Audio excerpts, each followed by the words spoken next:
গ্রামীণ এলাকা নয়, এবার রাজধানী শহরেই জলের দাবিতে পথ অবরোধ। প্রায় 2 বছর ধরে পানীয় জলের সমস্যায় জেরবার খেজুরবাগান বিবেকানন্দ আবাসনের লোকজন।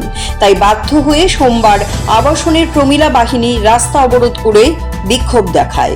ভিআইপি রোডে প্রমিলা বাহিনীর রাস্তা অবরোধ ঘিরে বড় ধরনের সমস্যা দেখা দেয় যানবাহন চলাচলে। রাজ্যের গ্রাম, পাহাড়, ব্লক এবং মহকুমার পর এবার জলের রাস্তা অবরোধ রাজধানীর শহরতলি খেজুরবাগান এলাকায়। অবরোধকারীদের বক্তব্য, বিবেকানন্দ আবাসনে দীর্ঘদিন ধরে পানীয় জলের সমস্যা চলছে। বারবার বললেও এলাকার কাউন্সিলর সহ বিধায়ক কেউই জলের সমস্যা সমাধানে এগিয়ে আসেননি। DWS দপ্তর থেকে তারিখের পর তারিখ দেওয়া হচ্ছে, অথচ জলের সমস্যা সমাধানে কেউ আসছেন না।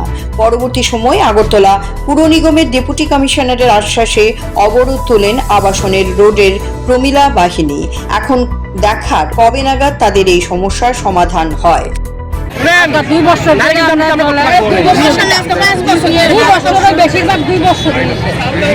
ধরে আমরা জল পাইতেছি না। আমরা যাইতেছি ওনারা কাছে যাইতেছি, রিটার্ন অফিসে যাইতেছি, তারা কইতেছে ডিমু দিচ্ছি এমন করে আমরা ডেট দিল ইলেকশনের পরের দিন 6 তারিখ আমাদেরকে জল ঠিক করে দিব। জল তো ঠিক করে দিচ্ছে না। এবার কিছু 12 তারিখ দিব, তারপর 12 তারিখ দিচ্ছে না, তারপর কিছু 31 তারিখ আপনারা কনফার্ম দিয়েই দিব, দিল না। আমরা এইভাবে দীর্ঘদিন ধরে কাউন্সিলর কত নম্বর ওয়ার্ডের কাউন্সিলর?